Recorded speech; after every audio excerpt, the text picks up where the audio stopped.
A plane we all recognize. A plane that now, over 20 years after its birth, many of us take for granted. A plane that has, without fuss, changed the meaning of the term international travel. The Boeing 747. Some people, like the late Juan Trippe, former president of Pan American Airlines, saw its potential right from the start. When Juan Trippe came to Seattle to sign the contract, it happened to coincide with the 50th anniversary of the Boeing company, and he was the guest speaker at a large banquet downtown. And so he gave this speech on the 747. And he was a very idealistic man anyway. He'd started more or less international travel by, spawning Pan Am from the days when there were prop airplanes flying and so forth. And he said, I think that the 747 is a great weapon for peace, and it's really competing with the intercontinental missiles for man's destiny, which sort of surprised us all. And he thought it was going to win. And he explained that when you got millions of tourists flying back and forth between countries and they were exchanging their goods and produce and products and so forth, that you'd learn to like each other before and do business with each other before you'd blow them up, I suppose. And turns out that he's pretty close to right, because 20 years later we're bringing out a new airplane, the 747-400 version, and that year Reagan and Gorbachev have decided to scrap missiles. And so, and we're doing it's a trillion revenue passenger miles will be flown in 1989. That's, so Juan Trippe was really a prophet. 16th of August, 1989, Sydney, Australia. A new Boeing 747-400, the latest development of the 747 line, touches down at Sydney International Airport, having flown 18,001 kilometres from London in 20 hours, 9 minutes and 5 seconds, making it the longest non-stop airline flight in history. A major new milestone in world travel, recorded in the year of the 747's 21st birthday. But the epic 747 story starts a long way from Sydney, Australia, in both space and time. On July 16, 1916, in Seattle, Washington, William Edward Boeing founded the Pacific Aero Products Company. In mid-1917, the USA entered the war against Germany, and Bill Boeing received an order for 50 of his Model C trainers. Before the end of the year, Pacific Aero Products had become the Boeing Airplane Company. In March 1919, Bill Boeing and his pilot Eddie Hubbard made the first international mail flight when they flew from Seattle to Vancouver. In 1928, the Boeing 80A was the last word in travel comfort, boasting the first flight nurse, or air hostess. Metal fabrication improvements led to a series of metal-skinned low-wing monoplanes, like the XB-9 bombers. And by 1934, when Roscoe Turner flew a Boeing 247 from London to Melbourne, Australia, a true revolution in passenger air transport had arrived. In 1933, the 247 had cut the US transcontinental flight time from 27 to 19.5 hours. With her twin Pratt & Whitney Wasp engines, she was 50 to 70 miles an hour faster than any other airliner of the period. But the 247's advanced design led to its downfall, because when TWA went to Douglas to find a competitor, the DC series was born, and the DC-2 and 3 made the 247 virtually obsolete. Boeing now turned its attention to size with the 4-engined XB-15. It was the first really big plane to use state-of-the-art technology in streamlining and high-performance power plants. Only one XB-15 was built, but Boeing had established itself as a manufacturer of big aircraft. When Juan Trippe of Pan American Airlines approached Boeing to build a big flying boat to fly the intercontinental passenger routes, the engines and wing design of the XB-15 were adapted to fit the new hull, and the Model 314 Boeing Clipper was born. The Clipper was big. It had a gross weight of 82,500 pounds and a payload of over 15 tons of fuel, passengers and cargo. They cost $700,000 each and took 350,000 man-hours to build. The Clipper was the first major step towards Juan Trippe's vision of cheap international travel. With its range and capacity to carry 2 shifts of flight crew, it made regular scheduled transatlantic services possible.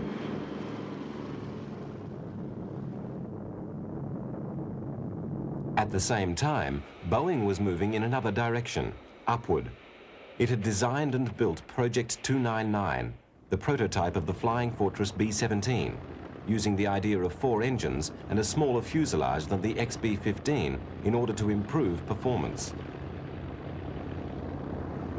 The B-17's wings and tail assembly were given a cigar-shaped pressurized fuselage to produce the 4-engined Stratoliner.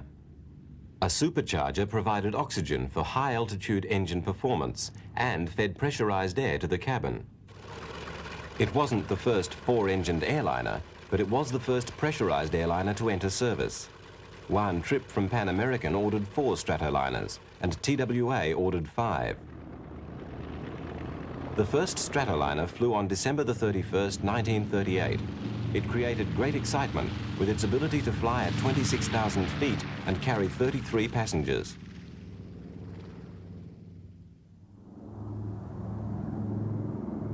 But a plane that seemed destined for greatness was not to have everything its own way. A bad crash of Stratoliner number 1 led to the fitting of a dorsal fin to improve stability, and the outbreak of World War II interrupted the development of international travel.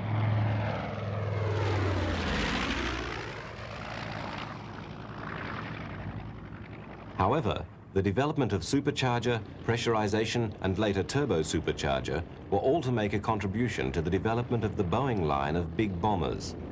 12,000 B-17s were built, and they played a major role in the Allied war effort, not only dropping bombs, but shooting down almost as many enemy planes as all other American warplanes combined. Then came the biggest of the World War II bombers, the B-29 Superfortress with its pressurized fuselage. Its impact on military history culminated with the dropping of the bomb that ended the war. But after the war, its transport counterpart, the C-97, evolved into the Stratocruiser, Boeing's ultimate in big piston-engined international airliners. In 1945, William Allen, the new president of Boeing, had realized the need for Boeing to get back into the production of civil aircraft. He gambled and announced the building of 50 at $1 million each. The Stratocruiser was the ultimate in luxury international travel in an era before the introduction of economy and tourist fares. Its most famous feature was the spiral staircase, leading down to the lower deck lounge, where passengers could stretch their legs and enjoy a change of scenery.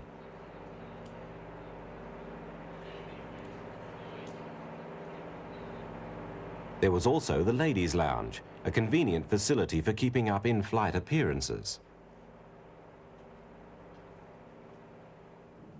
The Stratocruiser's major competitors at this time were from Lockheed and Douglas. They were, like this Constellation, essentially pre-war designs.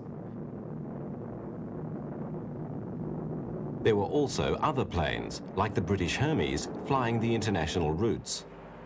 Post-war international air travel had not boomed in the way that many experts had predicted, and the luxury of spanning the miles between continents at any time of the day or night was only available to a privileged minority.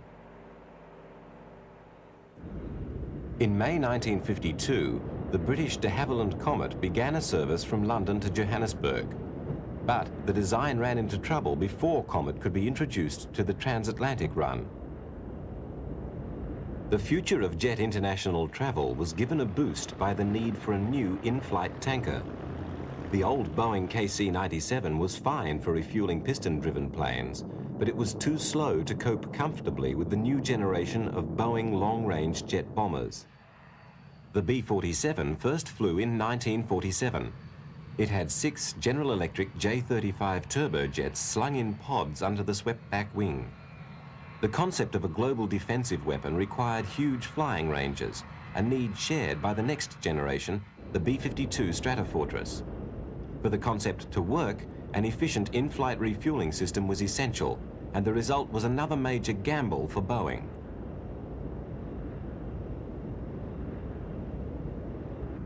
Dash 80 was a completely new design. A low-wing, swept-wing monoplane with 4 Pratt & Whitney J3 engines, she was a double prototype. KC-135 tanker she became, but she also broke away from her military destiny as the Boeing 707, America's first international jet airliner. But soon, the 707s on transatlantic routes were joined by DC-8s from Douglas. Passenger numbers began to soar by 12% a year, and Douglas introduced a stretched version of the DC-8 to cope with increased demand. The 707 was not readily stretchable, but at that point, fate intervened, with the US Air Force competition to build a very large transport plane, the C-5A. Boeing, always ready to build a bigger plane, threw itself into the contest, and this animation shows its design approach. It was given top priority, and a design team of 500 men set to work on the concept in June 1964. A detailed proposal went from Boeing to the US Air Force within 4 months. Boeing, with its experience in the production of big planes, was thought to have the edge over its competitors Lockheed and Douglas. But a year later, in September 1965, the word came out. Boeing, with all its knowledge of big plane construction, had quoted too high a price, and Lockheed had won the contract to build what became the C-5A Galaxy. But what was a blow to Boeing at the time became a major factor in the future of international jet travel. You know, when you're competing on something as large as the C-5A, if we had won that contract, it would have absorbed a great deal of our energy, and we probably would not have gone forward with the 747 at that time. It would have been later. However, the fact that we lost it, and that released a fair amount of energy and resources to do something else, we were anxious to get moving, and it, in a sense, probably accelerated our going into the 747, which it turned out to be a very attractive decision. The 747 concept grew out of much consultation with airlines around the world, and William Allen, the Boeing president, was the man who recommended that building proceed. But there were no firm orders for the plane. Juan Trippe of Pan American Airlines, who'd had a prominent place in the history of the Boeing Clipper, the Stratoliner and the Stratocruiser, was once again about to tie himself to Boeing's destiny. Well, Juan Trippe got intrigued in it, and Bill Allen and the two, himself, they said, well, what about it? And our designers said we could design and build it, and he said, if you can build it, I'll buy it. And between the two of them, they struck sort of a deal that they sort of sealed with a handshake. If we would go ahead, I believe the timing this was in February of '66. If we'd agree to build the airplane, that he would buy it, we said, well, we'd have to have orders from at least 3 airlines for 50 aircraft. And if that was the case, we'd go ahead in August 1st of 1966. At that time, we did not have signed contracts, I believe, for the 50, but we were close enough and we were already enraptured with the concept, so we went ahead. I believe that Juan Trippe, in order to ensure that we were serious about it, more or less bet Bill Allen $10 million that he wouldn't go ahead. It wasn't so much a bet. I think it was a if you didn't do it, you'd have to pay the money. But we did go ahead, so we didn't have to pay the $10 million.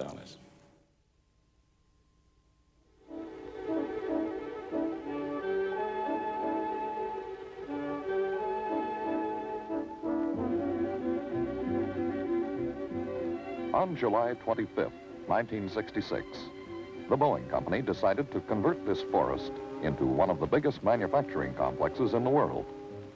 The company decided to erect here the largest factory, volume-wise, ever built in order to assemble the largest commercial jet airplane in aviation history. The plane was the giant 747, 6 stories high, 231 feet long, with a wingspan wider than a football field, 2 1/3 times larger than a 4-jet 707. And the time? For the first plane, only 31 months from go-ahead to rollout. But for the factory, time compressed even more. 9 months until fabrication of the first part for the first plane had to begin. Challenges of the factory came first. Challenges posed by the necessity of building that first part on time of keeping one step ahead of the growing plane.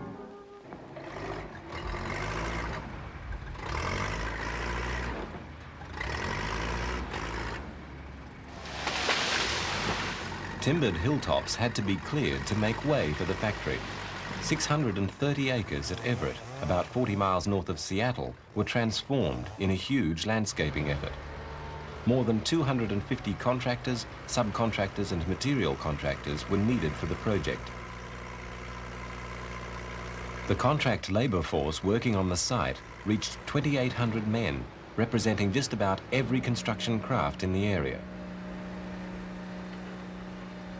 Well, as far as a financial risk or a business risk, it was, you'd have to say it was awesome, I guess, because obviously what the money it took to develop, design, and build the prototype airplanes and then build a production rate up was far in excess of the net worth of the entire company. So we were betting the company on the success of the airplane.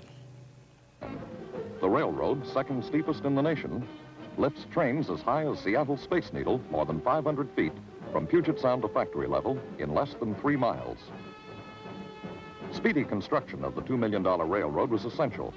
The line would be required initially for hauling material to the construction site, and later for moving parts and equipment to factory assembly lines. We threw many men and much equipment into that gulch in order to build that railroad. It was tough to get the ballast down and to get the tracks laid. It was thought that we could never do it, but we were able to bring it out on schedule.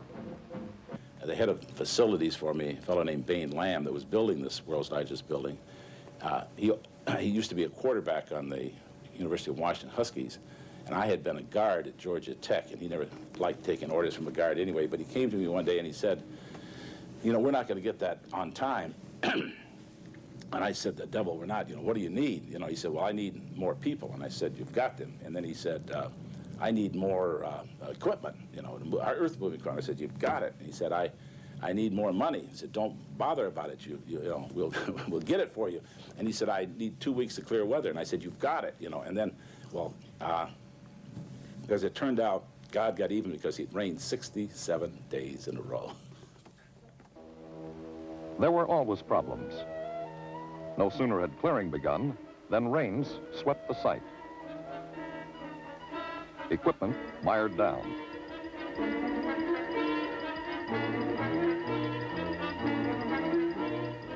We found that this glacier till that is so hard also turned to grease. We couldn't work, obviously, in the mud, so we paved about 100 acres under the buildings. Then we were able to work out of the dirt and out of the mud. Size and speed of the project demanded rigid controls at every turn. As Director of Facilities, Bain Lamb explains, every single thing that goes on in the project is scheduled and planned in this room. We can tell in an instant whether or not we are ahead or behind schedule. One of the major problems planners had to overcome was an overlapping of jobs between construction workers and aircraft builders. The contractors we knew were going to be in the area adjacent to our people, overhead, in the structures, in the towers, underfloor, in the trenches and the ducts. At the same time, Boeing people would be trying to produce the parts that would later go into the airplane. Meanwhile, Joe Sutter, chief project engineer for the 747, had spent over a year with his team finalizing the plane's design to make sure mock-up construction could begin as soon as the building was ready, or, if necessary, even before that. As soon as it became possible, construction crews moved inside. While interior walls were being installed, construction activity continued outside on the roof. As electricians worked inside stringing cables, steel workers on the outside were finishing the walls of the mock-up building. The building was due to be occupied in midwinter, January 1967. We realized early that we were not going to be able to turn over a completed facility. It would be not heated, would be wide open on one end. The floors would still be curing out. The shell is about all we had to deliver.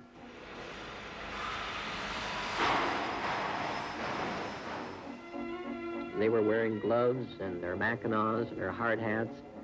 They were very, very motivated, the workforce. There was no need to try to energize them. They were on a very romantic task. They're building the world's largest airplane.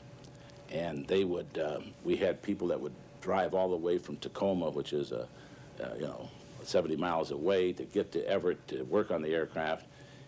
They had an enthusiasm that welled up, and finally someone coined the word that they were the Incredibles. And I'm trying to think of who decided, but they got a Paul Bunyan insignia and put it on their hard hats. They had to work on hard hats because the building was still under construction, and on their lunch pails, and they had them on their jackets and what have you. And they really did a yeoman's job, yeah.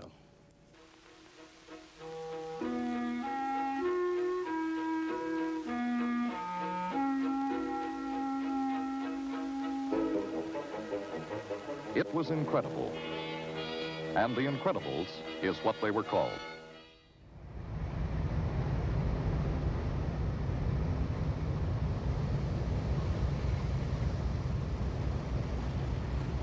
The railway from Puget Sound to Everett ran up its steep incline right into the factory in order to bring the literally millions of parts of the plane together in the right place at the right time. The factory was virtually a city in itself. It was the world's largest building in cubic capacity, covering 43 acres under one continuous roof. It housed thousands of workers and had its own food and medical facilities.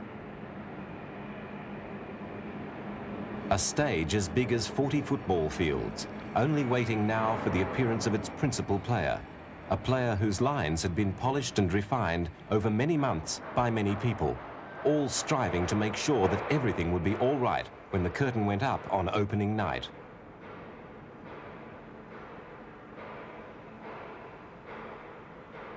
This whole job started way back down the line when engineers were still looking at paper airplanes and models, and wind tunnel testing began.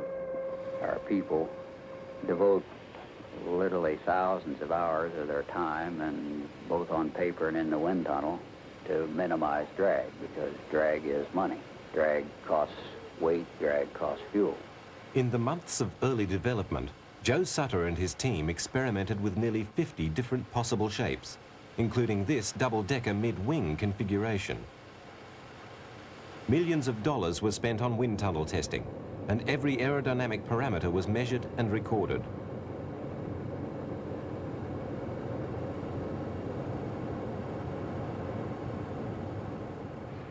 Boeing needed an entirely new engine to power the 747, and they got it from Pratt & Whitney, who'd been working on a similar but smaller concept for the C-5A competition. It was called a high bypass ratio engine, a development of the fan jet, model JT9D. It produced 43,500 pounds of thrust, up to 87,000 horsepower. Pratt & Whitney had to test the engine without a finished plane, so they leased a B-52 from the Air Force and modified it to install a JT9D in place of two of the B-52's normal engines.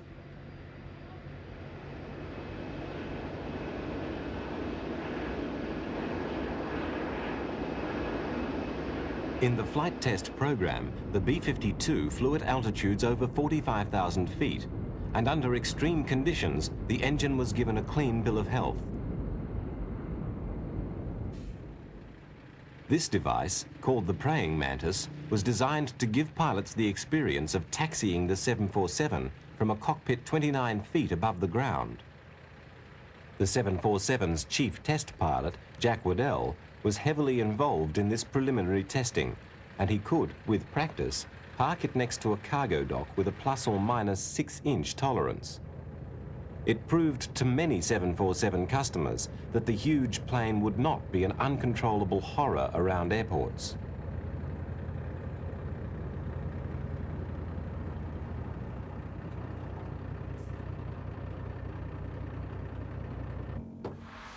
The prospect of emergency evacuation from an unusual height was also faced early in the 747's development, and pilots were given an opportunity to fly in a simulator that used a remotely controlled TV camera scanning an accurate terrain model.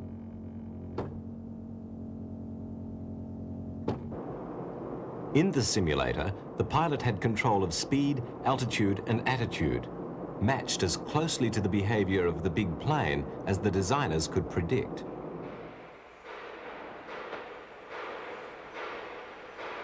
The full-scale mock-up of the 747 was built as an engineering tool to test every part and system that would find its way into the completed aircraft, just to make sure that all 4.5 million pieces in the jigsaw puzzle would fit.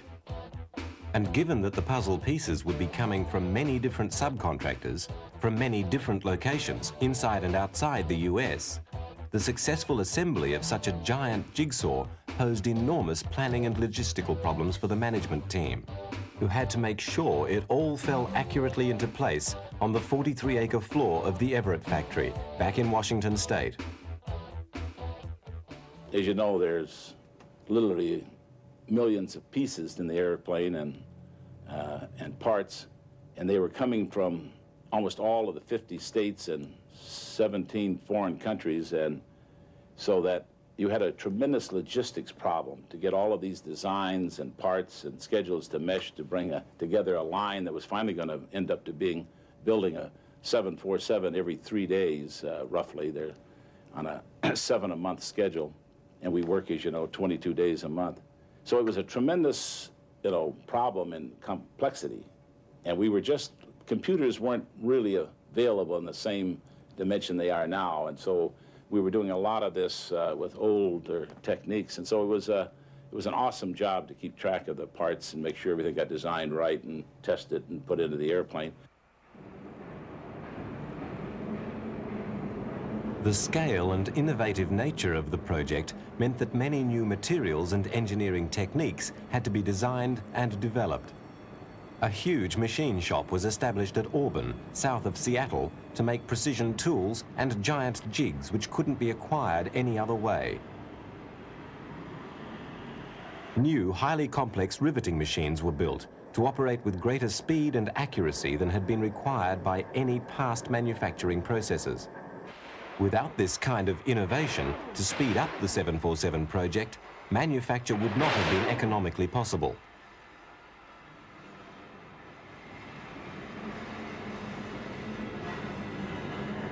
And now, the moment of truth. The assembly of 747 number 1 is underway. The nose section has arrived from the Boeing plant at Wichita. The big pieces of the jigsaw puzzle are coming together. The systems that were designed in theory many months before are now being tested in practice, and the test is very severe.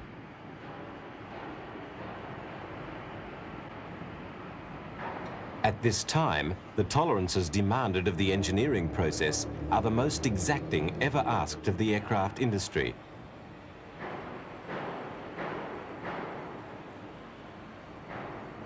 The level of tension on the factory floor mounts. These people have committed themselves fully to the project, and now 747 number 1 is beginning to emerge as a whole plane from the sum of its millions of parts.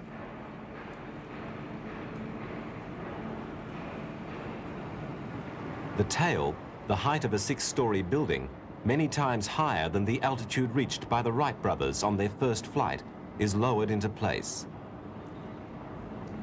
From the tip of the tail to the tip of the nose, it is also longer than the distance flown by the Wright brothers at Kitty Hawk in 1903. But even with the fuselage and wings assembled, the building process is far from complete. There are 135 miles of wire in a Boeing 747, and much of it has to be fitted by hand. 75,000 engineering drawings had to be used for the full project, and all assembly instructions had to be followed right to the letter. The 747 hydraulics system is designed for safety. Backup systems compensate for one another in the event of failure. Putting everything together in the time available was a colossal task. I can remember it being a all-encompassing job. We spent 365 days a year working on it, and 7 days a week. I think we would have averaged something like 12, 14, 16 hours a day I mean, the management, some people said, I don't understand how Boeing can put an airplane out in 4 years. Well, another way is we did it in 8, but we crammed it into 4. It was a compelling job, and everybody that worked on it was sort of swept up into the enthusiasm for doing it. 26 months ago, as we stood amidst the forest up here at Everett, and the decision was made to go forward with the 747 program, the magnitude of the task that we were faced with really looked formidable. Monday, September 30, 1968, Bill Allen sees his vision realized. We have an airplane now, a remarkable one. Let us move forward to see it in service on the airlines.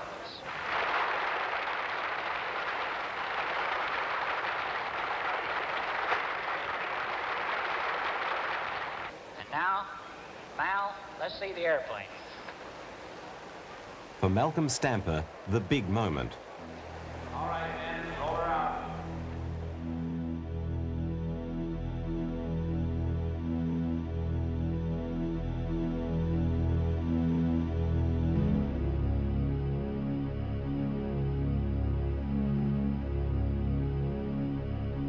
Some people who were there on that day recall that, at first, the plane didn't look very big, until it got closer.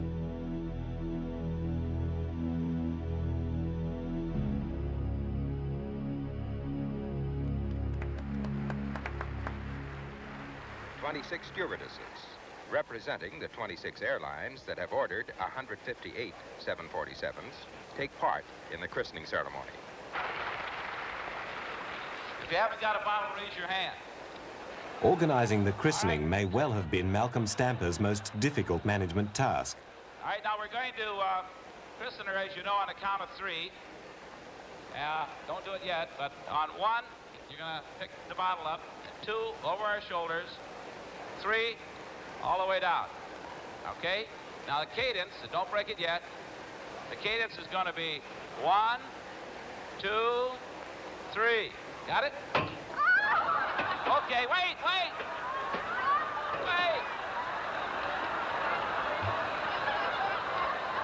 All right. We'll do it again. 1, 2, 3.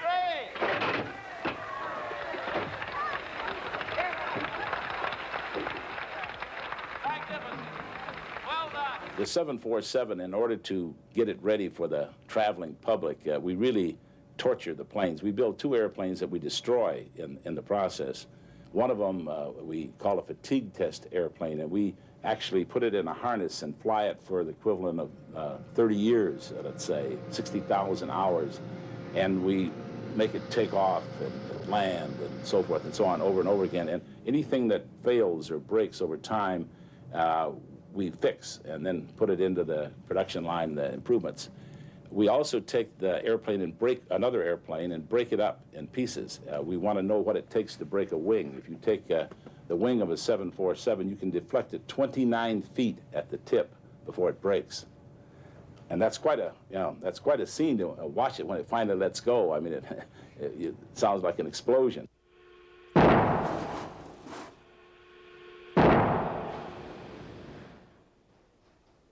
We break the tail off. We go through a complete destruction of the airplane, finding its real strength. We have all sorts of difficult tests. We'll take the 747 and purposely drag its tail on the runway to make sure that it will take off in that mode if the pilot over-rotated the airplane. The VMU tests determine the maximum performance of the aircraft in the takeoff configuration. They're performed by placing the tail section of the aircraft in contact with the runway until the airplane lifts off. The speed at which it lifts off is called the minimum unstick speed, or VMU. So the VMU then determines basically the takeoff performance of the aircraft. It also determines the ability of the airplane to tolerate inadvertent abuse. In the case of the 747, it's impossible to abuse the airplane enough so that it doesn't lift off cleanly with very good flying qualities. We actually do a rejected takeoff test where we lock the brakes and freeze out the anti-skid devices. What happens is the brakes are locked so the the tires actually burn off, and it actually burns the wheels off, and it sits finally, and it catches fire. And you have to sit in the plane for 5 minutes without touching it. The fire trucks are there to see if passengers are there. They'd have time to get off, and then you're allowed to put out the fire. We pay the pilots a little extra for this. During these high-speed flutter tests, the airplane was shown to be highly stable, and we reached maximum Mach number speeds of 0.99, which is 99% of the speed of sound, and as high as 685 miles per hour, true airspeed. The 747 has a landing gear that is forgiving, and whereas that rate of sink in another airplane might have felt like a moderately hard landing, the 747, it will feel soft. I think it's a very forgiving airplane on landing. On all our airplanes, we have a system on the connected to the brakes that makes it possible for the pilot to apply brake pedal and not worry about skidding the wheels and then blowing some tires. This protective system is on all our airplanes, and on all our airplanes we demonstrate the operation of the airplane during landings and during refused takeoffs, with the system working and with it in various failure conditions. One failure condition is with two wheels not connected to the anti-skid system, and then we also check it with all wheels not protected with the anti-skid system and try to show performance of the airplane under these conditions.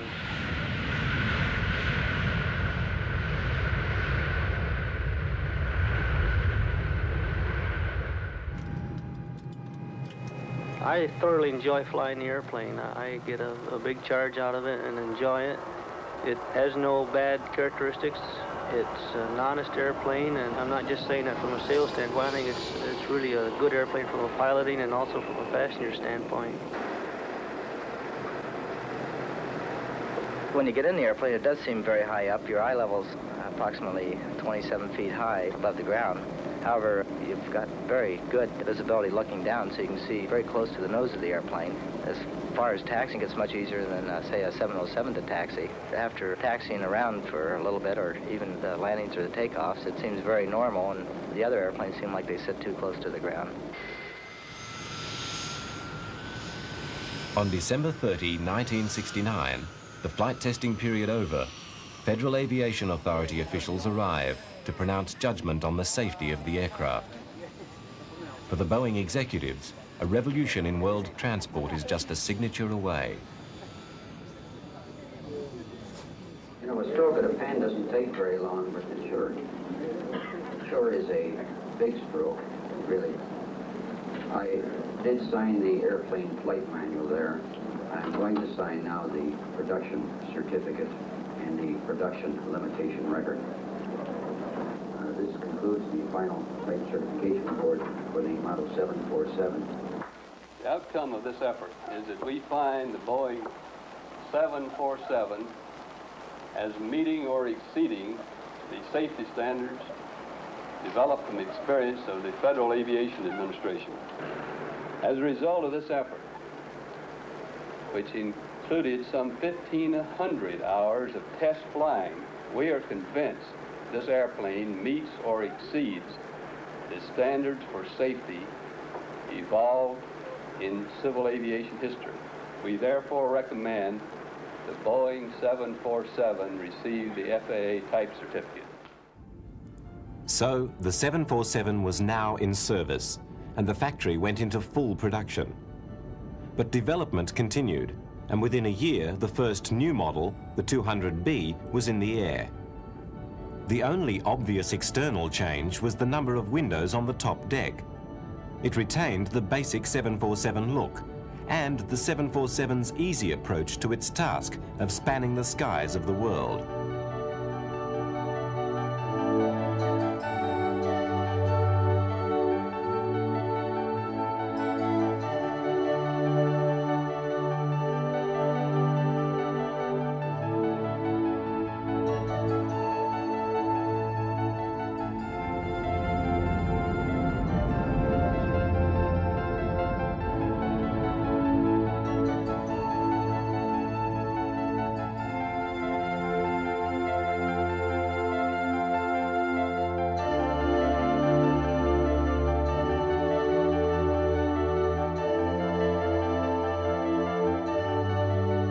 Even before the production lines began to roll, another aspect of construction had to be serviced: interior design. And the demands of different client airlines could vary widely. This Air India version from the middle 70s represents one of the more exotic approaches to interior decoration.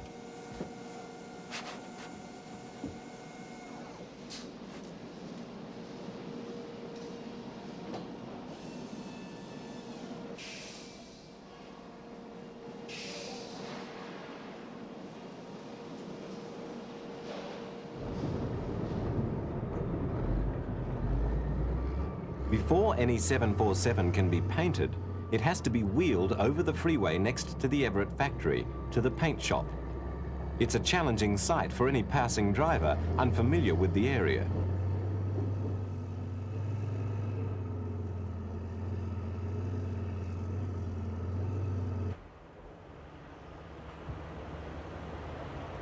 Masking the fuselage surface can be a highly complex job, depending upon the livery of the airline involved. And then, more than 70 gallons of paint for any white-topped version of the plane, and some are more decorative than others.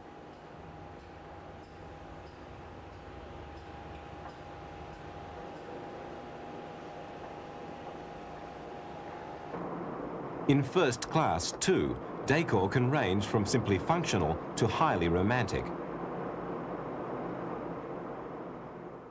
I think at last count we may have been building 9 or 10 different models of the 747 because you need them for different things. For instance, the Japanese, who had a regional length stage route for the planes flying between their various provinces, wanted a plane that took off and landed quite frequently.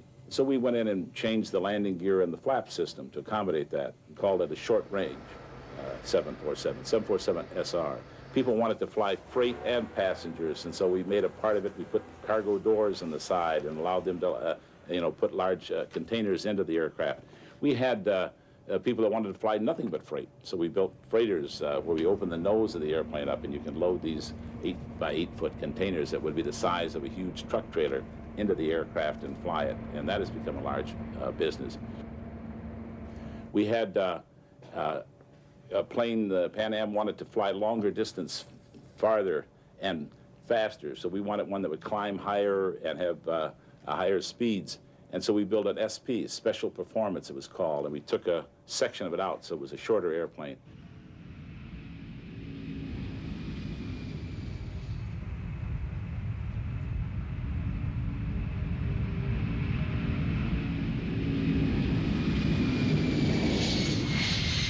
So, 747 SR, 747 Combi, 747 SP. What is the significance of the number 747? Well, Boeing has always had 7s in their aircraft numbering. B-17, even the the B-52. If you add 5 and 2 together, you get 7, I guess. So that may be a little bit of mystique. And we had built a 707. Which, by the way, had 4 engines, and then built a 727, which had 3 engines, and a 737 that had 2 engines. So you can't make any sense out of this, except the 747 was next in line for the number, and so we used it. Where 747 has 4 engines.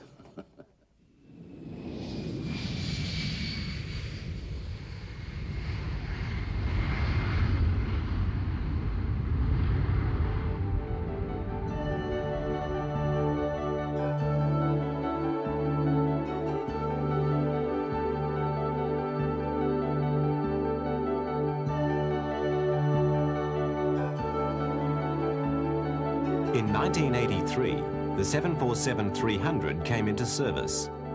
It introduced the elongated upper deck, allowing airlines to add up to 44 economy seats on that level.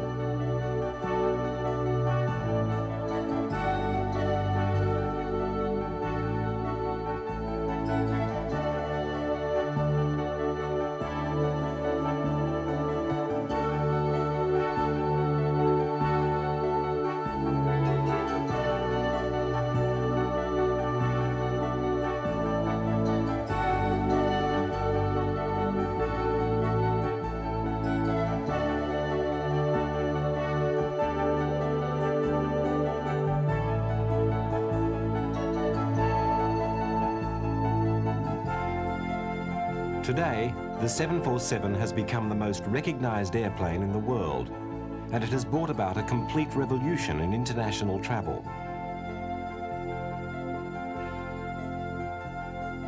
The 747, and we talk of it in cents per seat mile, but it's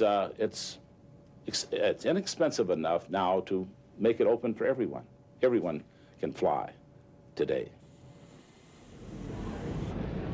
Part of that revolution has taken place in the airports themselves.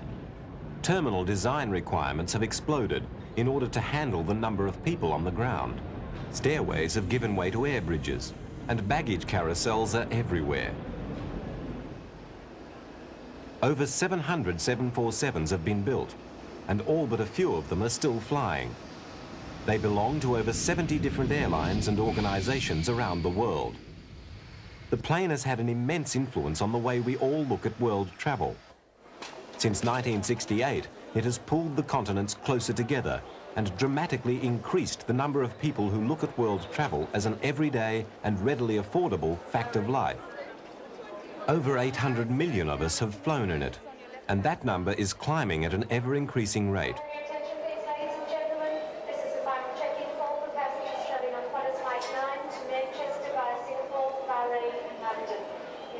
When the 747 was being developed, there were concerns that it would overload airport passenger and baggage facilities and overstress runways and taxiways.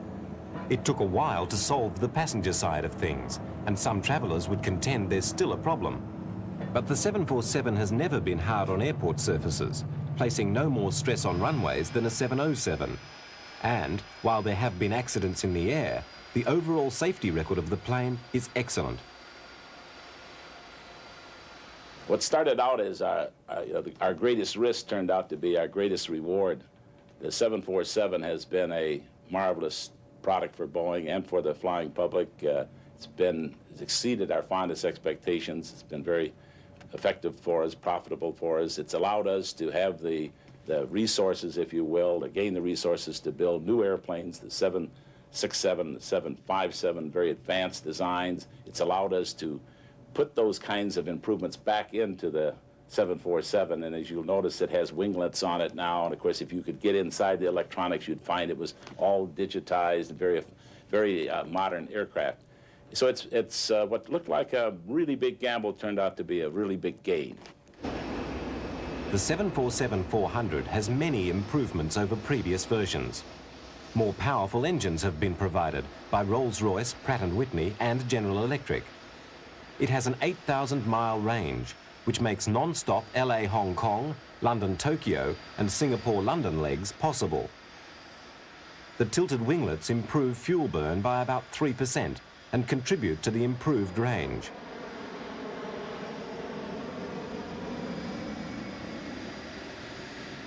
Digital technology has allowed control simplification, and a flight crew of 2 can now handle the plane with no extra strain.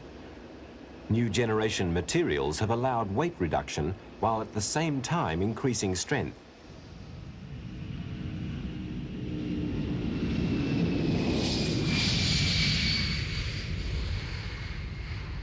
We originally started out, we estimated there might be 600 747s, built in time.